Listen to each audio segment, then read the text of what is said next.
So welcome everyone. Thank you for joining us for this webinar on grassroots struggles against domestic violence in Uzbekistan.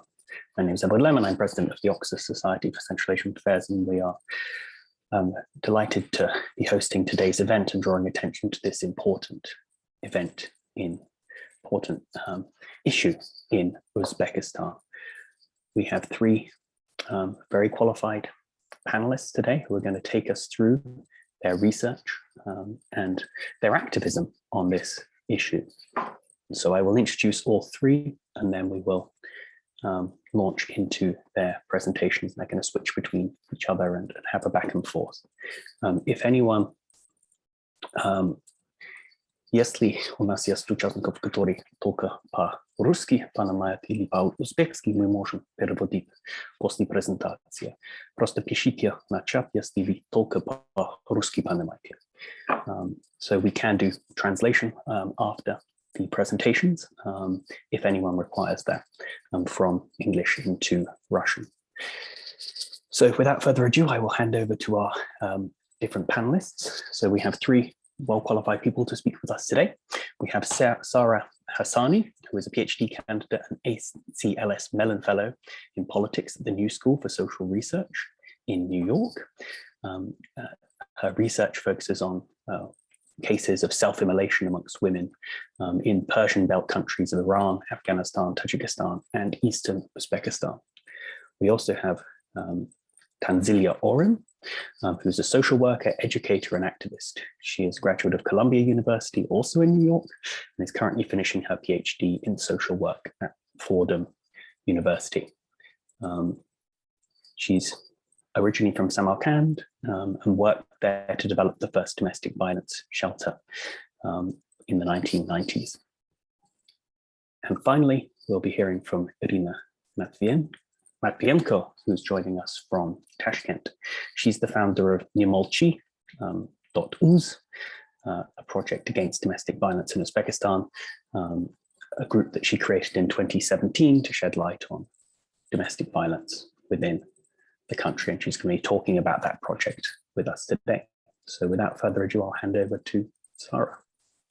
Thank you so much, Edward, for that introduction. I'm going to go ahead and begin by sharing my screen with you all, and hopefully the technology will cooperate. There we are.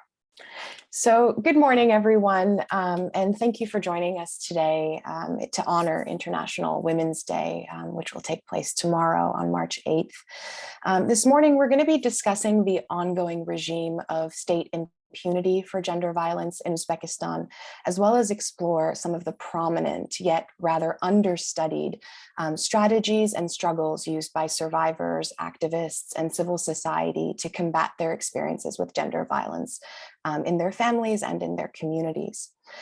Before we dive in, however, we would like to take a moment today to recognize the ongoing plight of Ukrainians and others across the region who've really been devastated and affected by Russia's war of aggression.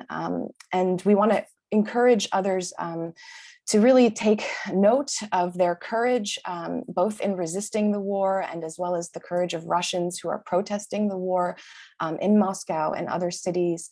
And we want to emphasize that, women are really the prime victims of war, but also the most silent victims of war. As we all know, tends to be in wartime situations heightened incidences of wartime rape and aggression, but also women who are displaced and have their communities displaced are really at the forefront of trying to provide for their families and communities. And we wanted to express our solidarity with their struggles today.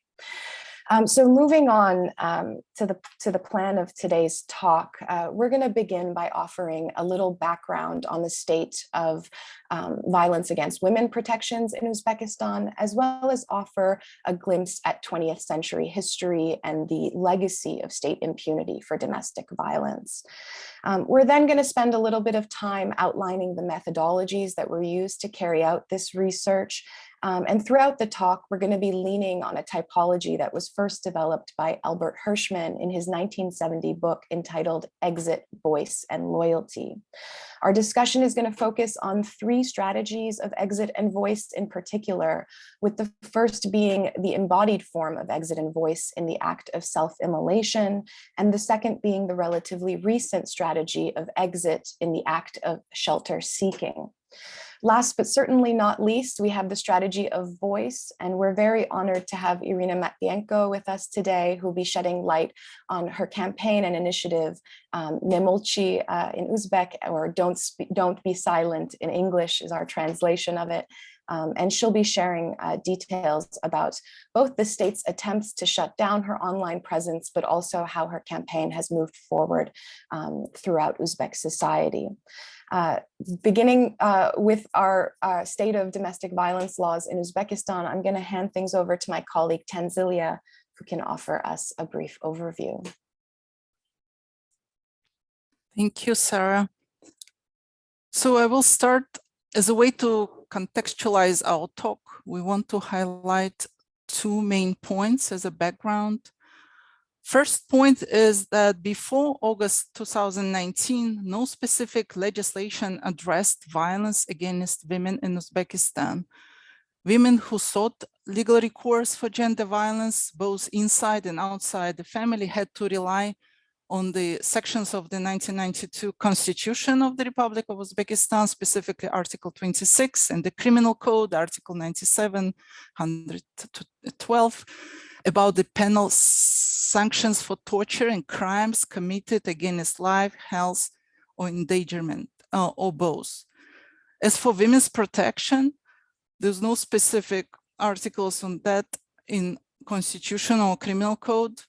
In 1995, a National Women's Committee was formally integrated into the government apparatus. And in 1995, specifically, President Karimov signed a decree stating that the chairwoman of the Women's Committee would simultaneously occupy the newly created role of Deputy Prime Minister.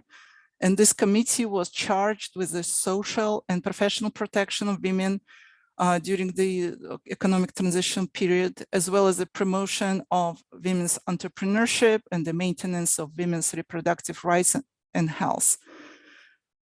President Mirziyoyev directed the newly created OELA Research and Practice Center to subsume this standalone women's committee that existed for over 20 years in February 2020. So basically putting the OELA as a family, putting the family before women. And Irina maybe mentioned about this, so they try to resurrect the Women's Committee again. So during this time, the committee allegedly provided very inadequate legal provisions and support of women. It was a purely administrative body with no substantive role in decision-making. So to be sure, the 1992 Constitution and various laws in the new Uzbekistan formally guarantee the gender equality, especially in Article 18 and 46, including in the context of a civil marriage. The Uzbek Family Code, which was amended in 1998, explicitly guarantees women's equality before the law and their rights to terminate marriage in Article 2 and 3 and 37. Article 9 states that international laws are given precedence over Uzbek jurisprudence. Even in the absence of domestic violence, then the state of Uzbekistan holds a duty set forth by international treaties such as CEDAW and to mitigate violence against women. But then in a new law of the Republic of Uzbekistan called the Law of Republic of Uzbekistan Protection of Women from Discrimination, from Harassment and Violence was adopted in August 2019. Why this new law has many shortcomings, and this new law does not mention domestic violence directly, it is nonetheless a milestone given that in the 30 years since the country independence from the Soviet Union, apart from the moment in 1995 when Karimov's government ratified the CEDAW, the UN Convention on the elimination of all forms of discrimination against women, but no official measures had been taken to address the gender and domestic violence that still plaguing the country, right? So the law, this new law, 2019 law, defines sexual, physical, and economic violence and harassment, and introduces an order of protection as a kind of new mechanism. But this law does not provide for any aggravating penalties for crimes against a spouse or family member, and does not introduce criminal penalties for domestic violence or specialized court procedures for cases of domestic violence. So as a matter to prevent or stop the further violence, the prophylactic, what is called prophylactic talk mentioned, also sending victims to new social rehabilitation, new government-sponsored shelters mentioned as a mechanism, and also re-education of the perpetrators of violence in some unspecified correction programs. So this is what the law is talking about in terms of mechanism. So the only new thing is the order of protection. The law calls on civil society, that includes community self-governing bodies, mahallas, and other non-government organizations, to promote gender equality and healthy family relations, and also training of youth as a prevention. Though mahalla is described as part of civil society in this law, the history of the institution of the mahalla demonstrates that it's anything but. And many of you know that during the 20th century, the traditional mahalla institution built around kinship and local settlements. This institution was absorbed and integrated the official apparatus of the state in Uzbekistan, where the mahallas bolstered police powers as the smallest administrative unit in their respective localities. So mahallas sometimes act as a buffer between state and the community, but they also very vertically integrated, and they have vertically structured surveillance organs that are answerable to up to the president. So mahallas in this state-led business, mahallas now in this state-led business of saving the family, right? Strengthening the family is the main message through prevention of divorce as a main mechanism. The mandate of the state-run OILA Research Center, Family Research Center, which also sought to strengthen family and prevent divorces, was recently transferred to a new Mahalla and OILA Research Institute under Ministry of Support of Mahalla and Family. So in keeping with standard of practice, court and civil register refer divorce applicants to the Mahalla Family Reconciliation Committees before considering a case. And I'll pass on to Sara again to talk about the history a little bit. Thank you, Tanzilya. So as we can see from Tanzilya's description here, the current lack of protections that are not extended to those suffering from gender violence is a result of a really de facto rather than a de jure policy and political reality in Uzbekistan. In other words, the laws in Uzbekistan do not, like those in neighboring countries, say as in Afghanistan, prescribe women's vulnerability in the context of their marriages and families. Rather, the stubbornness of gender violence appears against this backdrop of the state's unwillingness to enforce laws as they are written, as well as the lack of access to civil remedies experienced by numerous women across rural and impoverished Uzbekistan. One way to understand this predicament, and this is how we argue it in the course of our paper, is by revisiting the events of the early 20th century. Specifically, we have in mind here the events of the hujum, which I have depicted here on the right with an image. And we argue that the aftermath of the Stalinist hujum, or attack on Muslim Central Asia, actually laid the groundwork for this de facto reality. This was a campaign that was launched in the then newly Sovietized capital of Tashkent on International Women's Day in 1927. When Stalin launched the hujum in Central Asia in the late 1920s, he undertook a modernization campaign that was intended to enter Central Asian women into the proletariat workforce. And he did so by brazenly calling on young women and girls to march in the streets and set their veils on fire in a symbolic rejection of old norms. And that's the image that we have depicted here. Now, on the one hand, this campaign thoroughly politicized women and girls' bodies, and it actually unleashed waves of violence and femicide across their communities. It even realized, as Douglas Northrup, a historian of Central Asia, notes, the earliest cases or the earliest known cases of self-immolation among women and girls across the country. On the other hand, however, the campaign was also a catastrophic failure in that it created the groundwork for resistance among male social forces across Uzbek society, and it embroiled the region in a real political conflict. As a result of this political conflict, a tacit agreement was struck between the Soviets and male heads of households across the region that would enable the Soviet state to retain control of the public sphere, while male heads of households would retain control of the familial sphere or the private sphere. This led to what historians of Central Asia have called the parallel worlds, a state, society, and public realm in which Soviet administration would reign supreme, and a private familial realm that would remain pious and where patriarchal police power would remain the gendered norm. The reality of this policy is such that domestic violence went unchecked for the duration of the Soviet Union. So unfortunately, even while Uzbek women would have the formal right to divorce granted to them by the Uzbek SSR and would go on to experience labor force participation rates that were actually unparalleled across the Muslim world, domestic violence remained unchecked, and the continued practice of customary or Islamic marriages known as nikah would continue through to this day, so even in the post-independence period. Unfortunately, especially for those married by way of customary marriage, there are no civil remedies or recourses to laws that may be able to assist them in obtaining a divorce when necessary.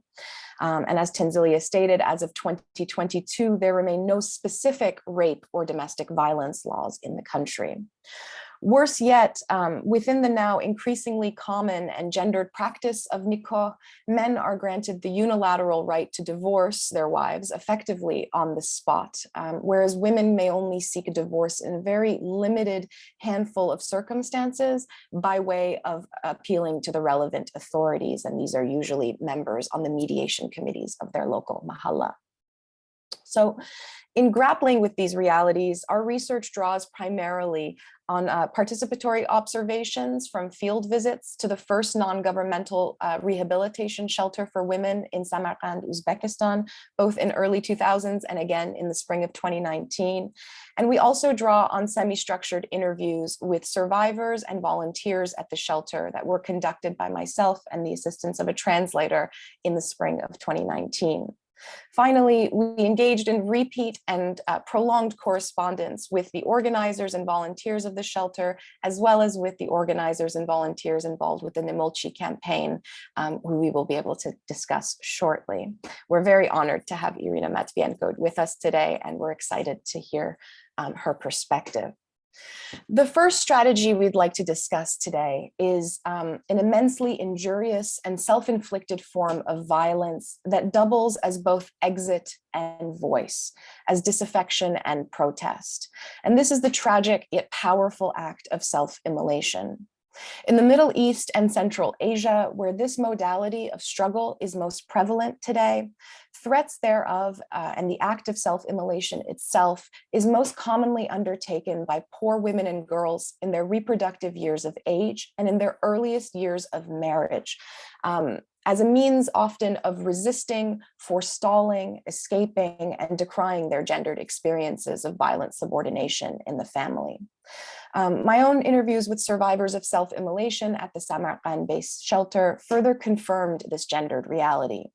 All three survivors with whom I had the chance to sit down and speak had explained that they had resorted to self-immolation after advancing threats of self-immolation that attempted to interrupt, overturn, and affect the balance of power within the context of their family and broader community, in order to claim a right over their bodies, over their labor, and over the right to be free of violence and coercion. When these threats failed, unfortunately, they undertook to self-immolate in and around the family home, often in the presence of others, as a means of finding reprieve from the realities of domestic violence, but also publicly registering and decrying the experiences that they had suffered. Now, despite the state's ongoing censorship of this issue, a censorship which really affects our ability to have concrete statistics and numbers as to the rates of self-immolation across the country, we nonetheless know that several hundred young women and girls have resorted to this incredibly lethal and injurious strategy, beginning in the perestroika period, but through to the post-independence period over the last couple decades since the collapse of the Soviet Union. However much scholarship exists on this issue, however, self-immolation has often been framed as a resort to suicide. And this is, of course, a Western frame and notion of suicidality that frames self-immolation as a sort of symptom of domestic violence, rather than understanding how women and girls are recoursing to self-immolation to claim a form of agency. So in contrast to this, our research finds that very often these desperate resorts to self-immolation are also a desperate resort to protest. So at once, self-immolation partakes in the agency of self-killing, but it's also a way of publicly announcing one's struggles. In fact, all three survivors with whom I spoke explained that they had been wedded in customary marriages and had moved in with their husbands' patrilocal and patrilineal families, and had, as a result, endured years of physical, sexual, and psychological violence for which they had no recourse. Many had attempted to escape. Many had sought divorce by way of their mahalla authorities, and many had tried to return to their paternal residences, so their father or mother's homes, in order to escape said violence. Unfortunately, the arrangements of customary marriage and the authorities involved, as well as the state's unwillingness to seriously invest in exit options for women and girls experiencing domestic violence, together with the realities of extreme poverty that disproportionately affect those living in rural Uzbekistan, have made it so that divorce was not in reach, exit options did not exist, and a return to their parental home was not an option. As a result, they each undertook to protest, both as a means to escape and as a means to decry their gendered experiences of violent subordination in the home. As Dr. Salomat, an Uzbek burn surgeon with upwards of several decades experience working with patients suffering from self-inflicted burns, explained to me in the course of our interview, quote, "Women are burning themselves because they refuse to accept the violence with which they are living every day. They are burning themselves because they cannot find another way to solve their problems. If support is provided earlier, they may not burn themselves, but this is not the situation at hand," end quote. Now, what's particularly compelling to note here, beyond the tragedy of self-immolation itself, is that it was actually Dr. Salomat's own personal experiences as working as a burn surgeon at Samarkand Regional Hospital as early as the 1970s under the Soviet Union, where she would first meet survivors of self-immolation and learn about their stories and the need to provide shelter. She explained that early on when she began her career, her surgical career, she met many women in the burn unit who shared with her their stories, who felt comfortable with her, particularly because she was a young woman like themselves. And she often learned that upon being discharged from hospital, these women would be abandoned by their husbands and their husbands' families. So effectively, they had no place to go, nowhere to leave after being discharged from hospital. Initially, because this was long before crisis centers and women's shelters had opened up in nearby Almaty or in Moscow and various other regional locations, Dr. Salomat took it upon herself to help find surviving patients lodging, temporary lodging through the shoe factory in Samarkand, the local workers' dormitories that were available to those working at the shoe factory. Sometime later, as civil society began to expand and grow, Dr. Saleemdjan actually extended her own home's doors open, and she had a supportive family by her side and was able to open her doors to patients and survivors in need. Now, initially, these efforts started out small, as you can imagine, in a family home. But by 1991, following the collapse of the Soviet Union, she actually had her home registered as an NGO and formally opened its doors to communities in need. Given the center's genesis and its origins, naturally, the first residents of the shelter were those who were still recovering from self-immolation and self-inflicted burns. Over 15 years down the line, however, the center's efforts have now expanded to include survivors of self-immolation, but also survivors of domestic violence, human sex trafficking, and labor migration across the country. In total, housing a number of 28 beds, very impressive for a humble home. And she now maintains a surgical facility at the center where she's able to offer free rehabilitative care and maintenance surgeries to survivors in need. Decades on, this initiative has built an effective community of sisterhood and mutual aid. And when survivors of various kinds arrive at the shelter, they're greeted by survivors much like themselves. So women who have experiences either with domestic violence or issues around self-immolation. And these are counselors, volunteer social workers, legal aides, therapists, and the like, who help women and survivors navigate the difficult terrain of custody battles for their children, temporary living arrangements and housing, as well as psychological care and medical aid. Oftentimes, they will help register women for legal and gainful employment as well. Most of these services are volunteered by people working at the center, but of course, overhead and maintenance costs for these efforts are rather considerable. So much needed funding has thankfully been extended in recent years through organizations like ACTED, which is a French humanitarian organization, the ACTED acronym standing for the Agency for Technical Cooperation and Development, which has a regional headquarters in Kyrgyzstan. And with that, I'm going to hand things back over to my colleague Tanzilya, who can offer us a few comments about the state's politicization of this funding and the international civil society efforts.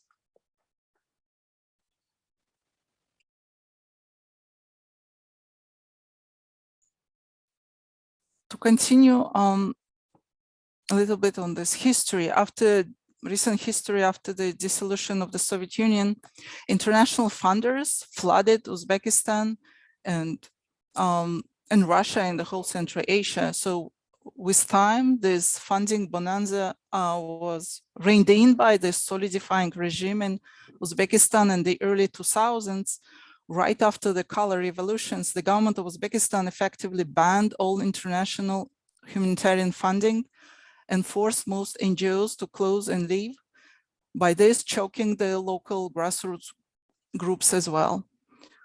Of course, there is some literature now talking about this critique of building civil society from outside in this region, artificially, some people say, but there were genuine groups that did a dangerous job in addressing violence against women, and without the international women's connections and international funding, most groups basically disappeared in Uzbekistan.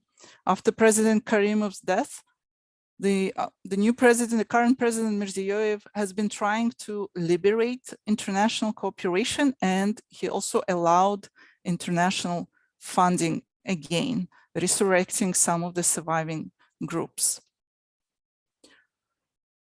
So I want to move to our third strategy undertaken by women in Uzbekistan, their struggles against domestic violence. And this is a consciousness, what we call consciousness rising. So first it appeared long ago on pages of Yangi Yul newspaper in the early 20th century.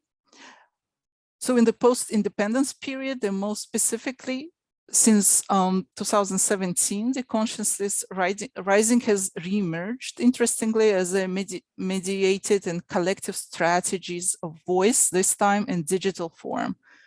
When human rights advocate and journalist Irina Matvienko first launched Nemalchi, she aimed to help provide a platform to regularly highlight themes related to violence against women.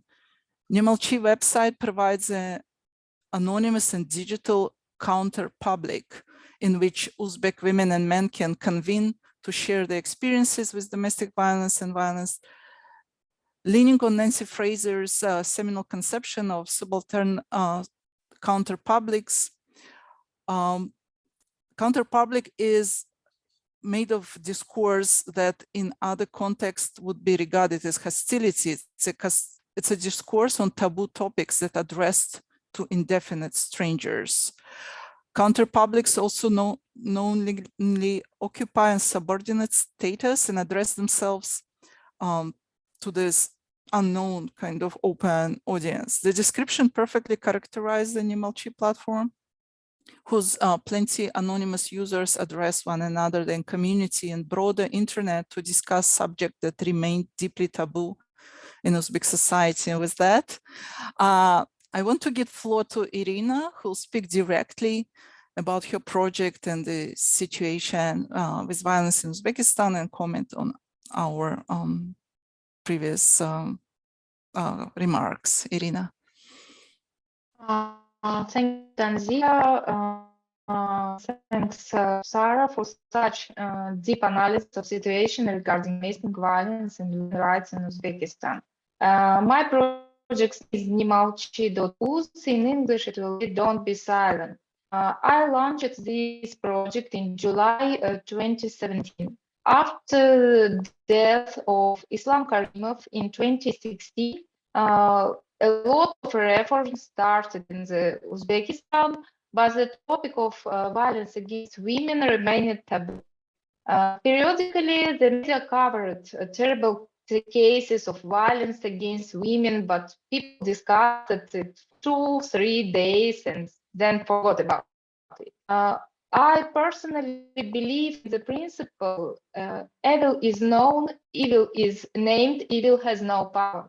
That's why I decided to create a project that will daily draw attention to this topic and raise awareness about women's rights. So, as Tanzilya mentioned, we collect and publish anonymous stories from the survivors and giving them a voice. Since June 2019, when we started to collect the stories, we published about 2,000 stories, and daily we receive about 2, 3, up to 5 stories. 6 months after the launch of Nemalchi.uz, gender-based violence was discussed at the state level. At the end of January 2018, the president of Uzbekistan criticized the World Women's Committee, as Tanzilya mentioned, and raised the issue of violence against women. And our state began to create shelters, state-owned shelters. And in the fall of 2019, it adopted 2 laws, law on guarantees of equal rights and opportunities for men and women, and the law of protection of women from harassment and violence. After the latest law, thanks to the latest law, we the restraining orders appeared in our legislation. Restraining orders for survivors of domestic violence. However, these orders were issued only for 30 days and could be extended for a maximum of 30 days more. And at the end of February of this year, the president said that now restraining orders would be for 1 year and through the court. However, as far as I know, this mechanism is only being developed, so it doesn't doesn't work now. And the state doesn't inform us the terms of implementation or the when our police can give this for 1 year. And as I know, our courts are all already overloaded, ongoing case, and I don't know how they cope with the issues of new restraining orders, because this is an additional burden, and you need to respond quickly to give this order to women. For example, in 2021, 9,000 restraining orders were issued to women. I can't imagine how our courts can deal with these a lot of cases of domestic violence and giving restraining orders to women. I'm also upset by the soft penalty for violating all the requirements of restraining order. In this case, the aggressor will pay a small fine, approximately from $25 to $80, or he can be arrested for up to 15 days and nothing. Domestic violence in Uzbekistan is still penalized. There is no term of domestic violence in our legislation, as well as special articles in criminal code for punishing this type of violence. And in my opinion, this is in our legislation, because domestic violence usually has a periodical nature and often consists of several types of violence, including physical, psychological, sexual, economical, etc. And our state can't compare this kind of crime with the conflicts that takes place on the street between strangers. They're totally different. But for now, domestic violence is in this way, like a conflict on the street between strangers. Unfortunately, patriarchal gender attitudes are still strong in society, and they prevent girls. We can quite often hear that wives call their husbands as my owner. You know, so not man, but owner of the woman. Or if a family wants to pay for the education of only one child, most often they are invested in the education of a boy, because it's believed that the girl will marry and go to another family. So it's not effective to invest to her. The government is trying to do something regarding this issue. For example, in the new academic year, our government will pay for the education of girls in the magistracy and give subsidies for tuition bachelor's degree. This is a great initiative, and I believe that more girls will go to universities. However, the state forgot about another problem. Many girls in their third or fourth year of university got married, and the husband's family forbids their study or not allow them to work later. The girl receives a diploma, and this diploma lies on the shelf. And the girl continues to serve the family, doing unpaid housework, and that no one appreciates her work. I do not see that the state is making efforts to change such gender stereotypes. This can be achieved, in my opinion, through raising awareness in a long-term period. And in my opinion, it will be a pity if billions of budget money will be spent on educated girls, but these girls will then sit at home instead of working for development of our country. And it is still not common complaint about domestic violence in our society.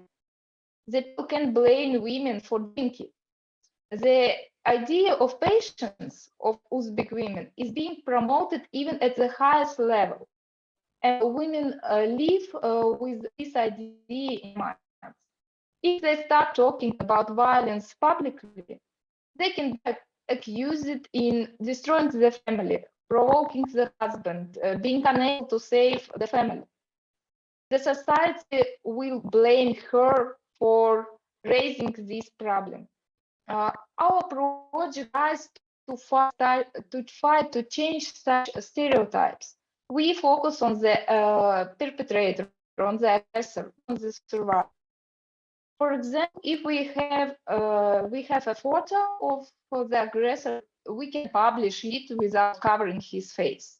Or we can post a screenshot with the car number and the name, surname of the taxi driver who harassed the passenger. I'm convinced that it's necessary to change the attitude of society to urge people to pay attention to what the aggressor did, not to a victim, to a survivor. There are some other projects in Uzbekistan that try to change stereotypes in certain areas to encourage society to stand up for the survivor. For example, a campaign against fraud-tourism in public transport was launched in the autumn 2020. It encouraged girls and women to remain not to remain silent about case harassment in transport, and it encourages society to respond to such complaints and condemn and even detain the violator. Some days ago, UNDP Uzbekistan, with informational support from our project and with a number of commercial companies, launched the initiative named Call. Umida in Uzbek means hope, so call hope. Call Umida, this is a local analog of such global campaigns as Ask for Angela in Great Britain, Is Louisa Here in Germany, Call Lale in Russia, and so on. The essence of the campaign is that a girl who is faced with the street harassment can come to the closest partner of the initiative and ask to receive a temporary asylum. She can wait a while there until the violator leaves, or can call a friend and her, or she can go to police. Largest rail chains, restaurants, and universities have become partners of this initiative, and you can find locations and more information at Kolumi.uz website. I hope that list of companies will constantly expand, because it's important that every girl feels safe and knows where she can get help. That's all. Thank you. Thank you to Irina for this really excellent overview of all the various efforts and struggles happening around this issue in Uzbekistan today. We'd like to open the floor for any questions and discussion, as well as any reflections, perhaps for those in the audience. You can feel free to drop a message in the chat with a question, or use the raise a hand feature on Zoom. So I don't know if I, as the moderator, can take the first question whilst people have a think. I've been doing some research on reactions, or with a team of researchers on reactions to the Taliban takeover of Afghanistan last year. And there is, whilst it's marginal, there is a pocket of conservative individuals who view the Taliban as a form of governance that could be expanded and should be expanded north. And it seems gender plays quite an important role in their justifications for doing so, framing the Taliban as having the correct management of women, which obviously is very oppressive and patriarchal, to say the least. So to what extent are you seeing these changing dynamics within Uzbek society, rising levels of conservatism, still marginal, as I say, but nevertheless in the broad trajectory on the rise? To what extent is that having an impact on levels of domestic violence and even on the state's response to domestic violence, because many of these messages that are very anti-women are coming from state-sanctioned, state-appointed imams themselves. So just a question around that issue.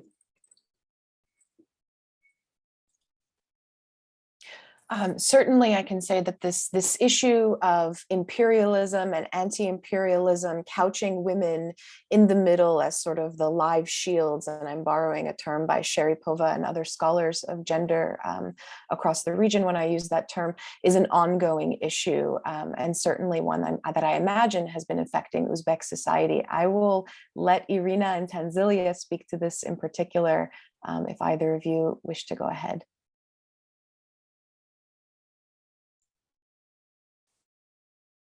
So I will start and engage Irina also. So yes, definitely the conservative powers, a kind of a new conservative resurrection of conservative culture is an issue in Uzbekistan. It's been an issue since the very start of independence for 30 years.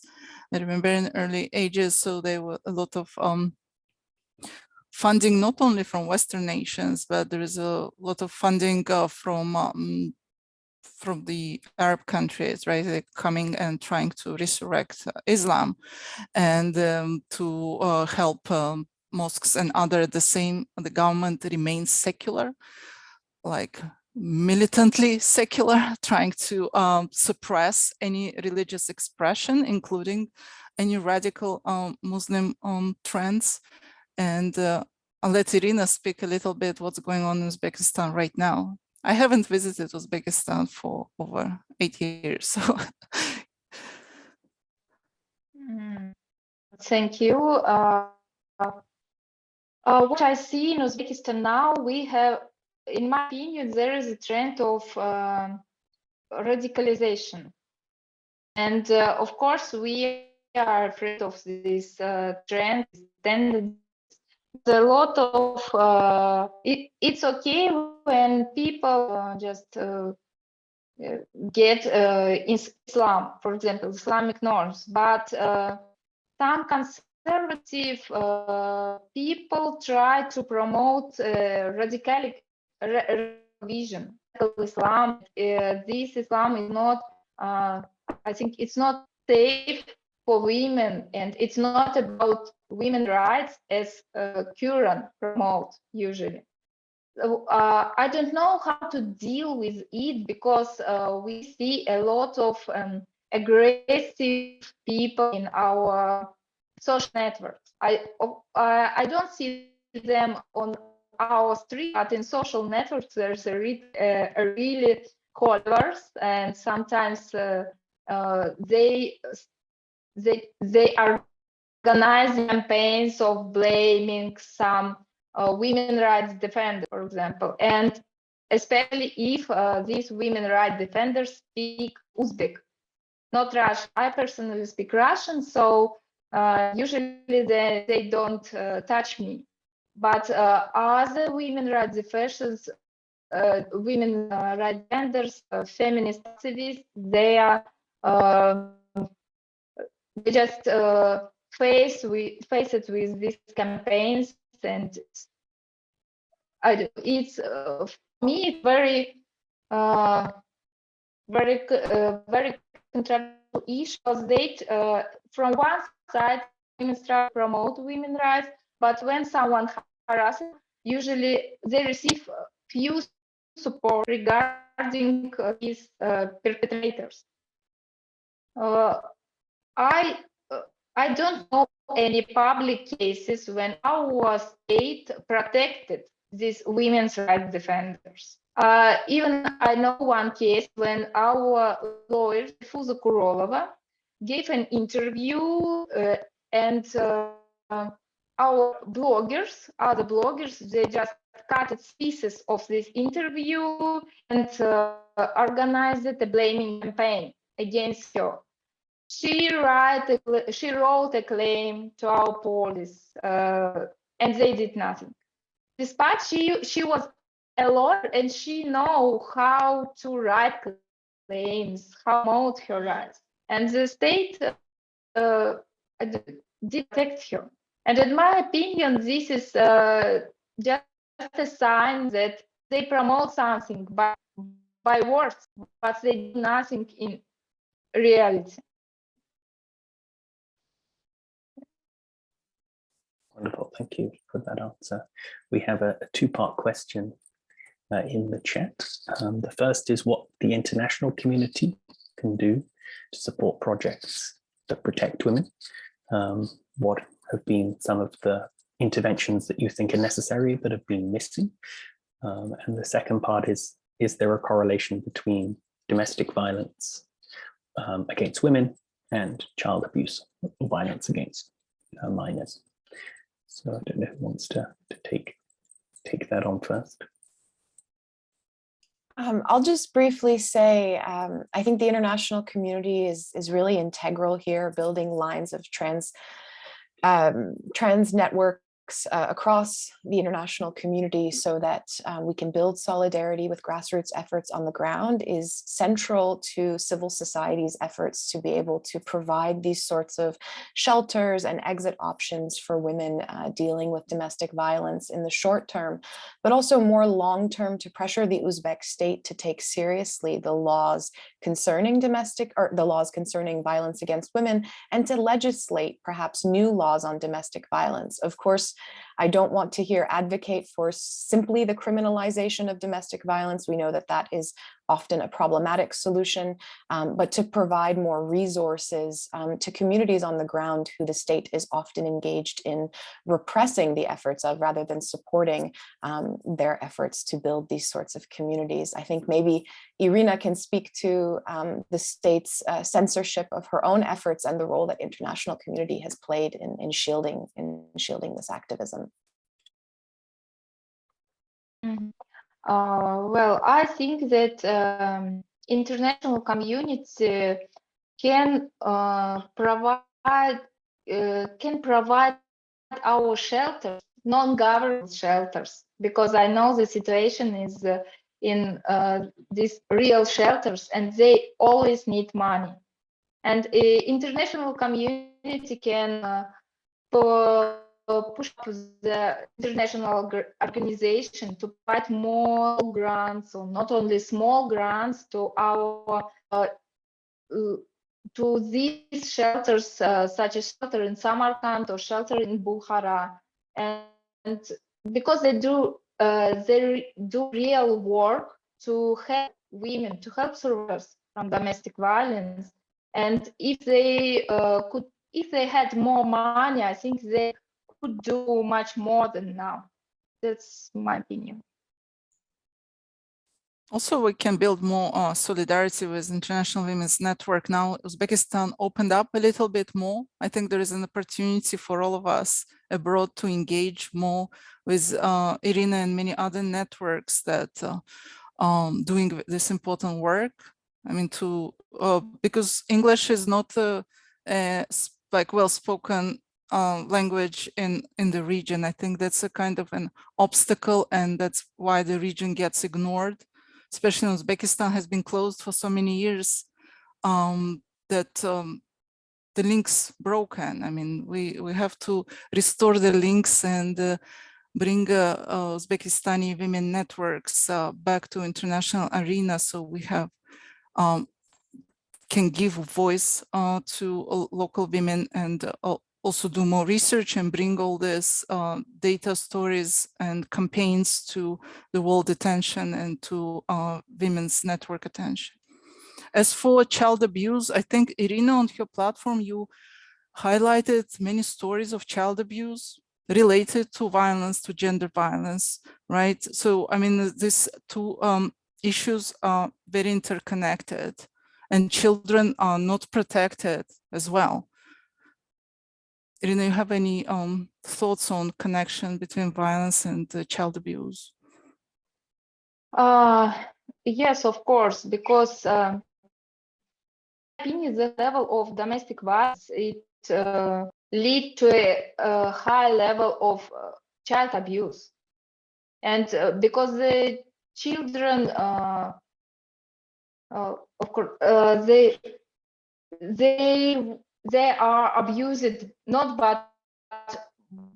by only their father, but mother too, because we know that people in stress, they don't have the ecological mechanism dealing with the stress, and they usually, what are they doing? For example, if a husband has some problems, he can beat her wife. Wife has some problems with her husband, so she can beat her children. And the culture of violence is normalized in our society. So it's even if we have some cases of child abuse from their parents, for example, a lot of parents can usually write comments. It's okay. It's just воспитание. Как перевести? Забыла. Disciplining or upbringing. Upbringing, part of upbringing. Oh, yes, it's the upbringing of our children. And we do the same. And I think that child abuse is even more common problem.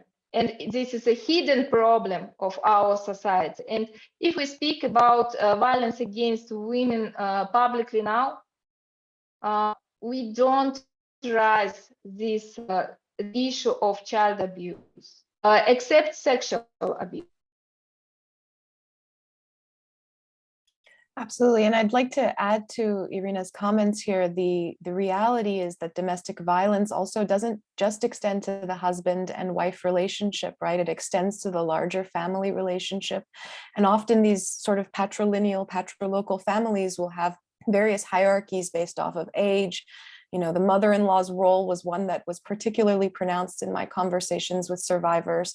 And as well as the role of, say, sister-in-laws, brother-in-laws, extended kin. There's a real emphasis on keeping women and girls, quote unquote, in line. And this doesn't limit itself to the spousal relationship, but the family as such. And of course, children are the most vulnerable in such circumstances. So please continue if you have any questions, put them in the Q&A, or feel free to raise your hand. I had another question related to the effect of COVID-19. I know we don't have statistics, accurate statistics, as you already mentioned, Irina, on domestic violence in Uzbekistan. At least the statistics don't speak to the true scale of the domestic violence crisis in the country. But to what extent did the pandemic cause an increase in domestic violence against women in the country?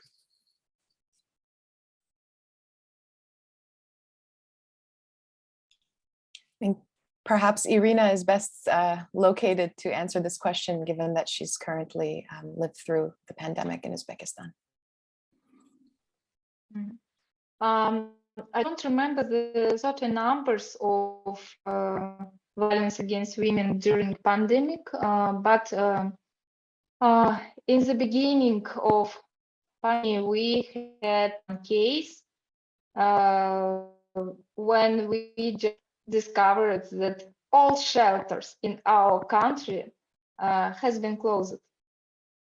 And it was a surprise to us, because in other countries, all governments just try to support shelters or to find people to deal with the hosts for relocation of survivors, but not in Uzbekistan. And in April 2020, my friend asked me, she just told me that women who need a shelter, asylum, just contacted to the shelter, to the state-owned shelter in Tashkent, and they refused to help her. They said, we are closed during pandemic. That we wrote publicly that shelters are closed, and we asked people to help these women with this. And next day, okay, they contacted from the state-owned shelter, contacted to this woman. They just found a bed for her. They found a bed for her. But I think this case, it shows what our government, our state really do, or can do in just in these situations. So they don't think about protecting women. They just thought, oh, pandemic, that's terrible. Let's close everything. And as I know, it was difficult even for state-owned shelters to work during pandemic because they didn't receive any financial support. They received financial support from the governor of Tashkent. Tashkent, a shelter in Tashkent.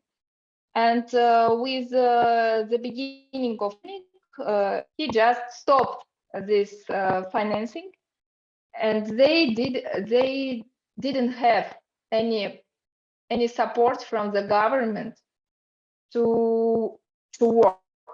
Of course, they refused. Women who asked for help here, but what I met that I just can't tell if the violence against women raised during pandemic, because our government only started to collect cases of violence against women in 2020. So we can't compare with previous year because they have there are very low numbers of common crimes like murder of women, etc. And it's not show us the whole picture of violence against women. So I hope I answered it. But also the hotline, right, Irina? The hotline didn't operate for some time because is my pain.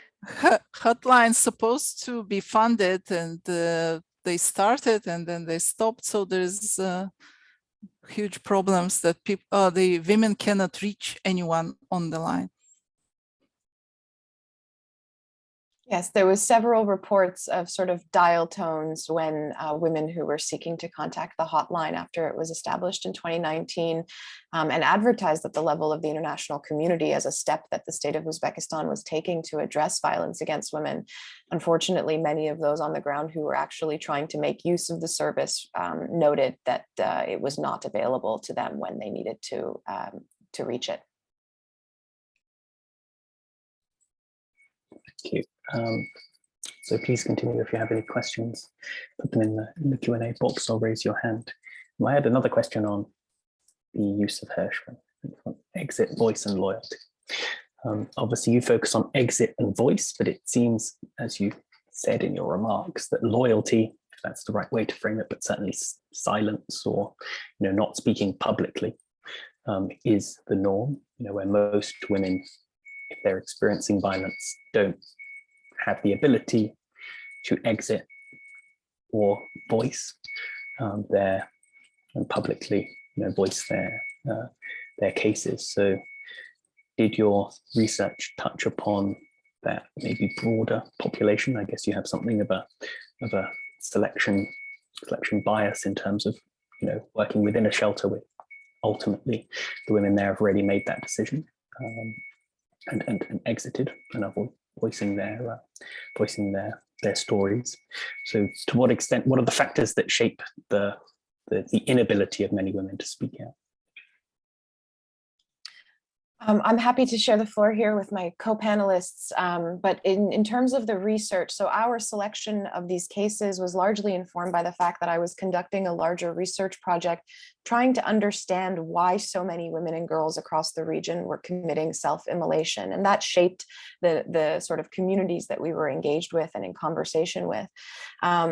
Beyond that, however, I do want to speak to the loyalty factor because I think it's an important element that really really keeps a lid on the realities of domestic violence, culturally and politically. I think the state has, through its sort of emphasis on mediation, the involvement of mahalla committees or community self-governance bodies, and through various forms of state media, sort of encouraged the strengthening of families and the silencing of dissent when it comes to women and various populations' needs to access civil remedies where they're not available. And I'm especially thinking here of rural women and girls who often don't have access to these forms of recourse that may be available to other folks in the cities. Beyond that, I think also communities and families themselves play a huge role in censoring the realities of domestic violence, right? Taboos play a huge role in keeping these sorts of stories from coming to the fore, but they also help to create the systemic conditions that generate domestic violence and normalize it across society and across families. I'll hand it over to Tanzilya and Irina. I'm sure they have more interesting points to note as well. I don't know if it's related to like who actually speaks out, right? So as Sara and Irina mentioned, that the Uzbek society remains deeply patriarchal and patrilocal. Families, extended families keep you grounded. I mean, you cannot just be an outcast, like become an outcast just speaking out, kind of break the web.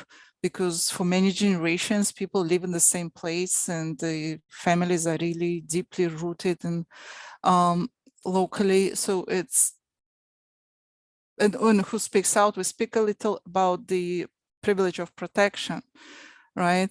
So we here, I'm a Russian speaker, Irina is a Russian speaker, right? So we kind of do, we somehow, little bit outsider, though we were born in Uzbekistan, grew in Uzbekistan, right? But still we kind of not part maybe of this very like local, deeply local rural culture. And Uzbeks, I'm talking about myself, for example, I'm from Muslim family, but I'm not an Uzbek, right? So so I feel like people like me have this privilege that we are kind of a little bit outside, so we can speak out. So I've been an advocate in Uzbekistan for many years. Kind of, I don't feel this personal, and Irina mentioned that they don't kind of touch me directly, though I was born like second generation Uzbekistan, but they still see me as a kind of more privileged person. And I feel more privileged because I can speak out, like what they call me, like European face, right? So the same as local Uzbek women who speak, the leaders, they have the protection of belonging to prominent families. Who is speaking out, like the Aziza Umarova and others, they belong to very prominent and very kind of wealthy in terms of social capital families, and they can speak out. So Irina maybe can talk more about like who speaks out and who cannot. And also the Your Uzbek page is not so active as Russian-speaking Yamalchi page. So it has explanation, right? Who can speak out. Yes. Thank you, Tanzilya. I actually agree with you. There are of privilege among women. It depends on the nationality, it depends on the education, it depends on the environment, etc. Although I mentioned that women from big cities complain more than women from rural areas. And of course, we can clearly explain it, because usually women in the big cities, I mean Tashkent, they have more mechanism to protect themselves. Then can climb to Ministry of Internal Affairs directory. They can go to the General Executor's office, etc. But women from rural areas, they don't have the opportunity. And rural areas, there is a situation that often policemen and head of Mala, doctor, etc., and husband of a woman, they're all relatives. So she can complain, because if we complain, all of them are interested to close her case. And she has no money to come to Tashkent and to climb directly somewhere. And I think the level of domestic violence in rural areas is very high, but this is another hidden problem in our country. Thanks. We only have 4 minutes left, so perhaps each of you could reflect, take a minute or so to reflect on what is a key takeaway from this discussion, from your research. What do you want the audience to know that we haven't already informed them about? Absolutely. Thank you, Edward. And thank you to the Oxus Society for Central Affairs for hosting this webinar today. I think increasing these conversations and increasing the opportunities for sort of translocal feminist networks to really take shape is a crucial need in today's moment. And I think speaking to perhaps the lack of rural women's engagement in these sort of speak out campaigns and the hurdles, the extra obstacles they have to endure is a necessary one, because often, and this is something my research speaks to, is these are often the very women and girls who will undertake to speak in an embodied form, right? Will undertake to speak in more lethal and self-destructive manners.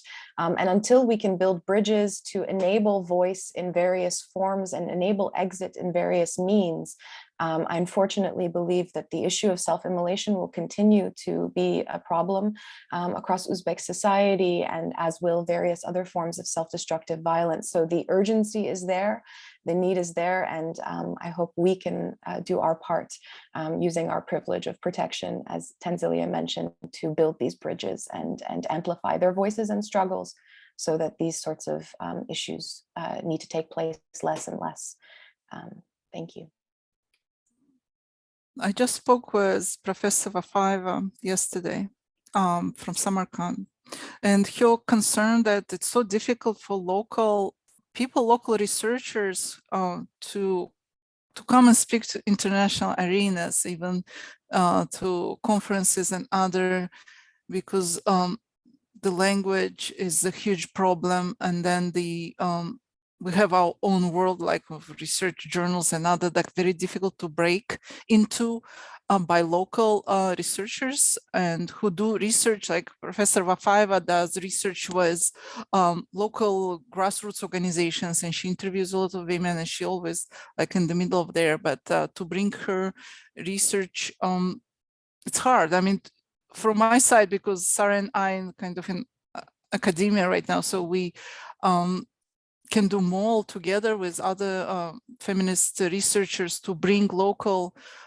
researchers and nonprofits to our conferences to speak and to connect, so we can support each other and we can bring more attention, more even like more funding somehow to local women who speak out and try to solve the issues and try to influence legislation and kind of raise the issue. I think there is an opportunity. I don't know, I feel a bit optimistic about Uzbekistan. I don't know, Irina, you live here. How do you feel? Where are we going? I don't know, Ari, I don't know where we are going, because I see a difference between the words and the real actions, as I said. So for me, it's very difficult to say, but I agree with you regarding resource, said, because it's, for example, experience some difficulty in local research, because I don't know Uzbek, and a lot of survivors, of course, they're Uzbek-speaking ladies, and it's difficult for me to communicate to them directly. And if I use entrepreneur, it's just like I feel a barrier between us, for example. But I think it's maybe it could be a good idea to connect international research, speak Russian or Uzbek, with our local researchers to create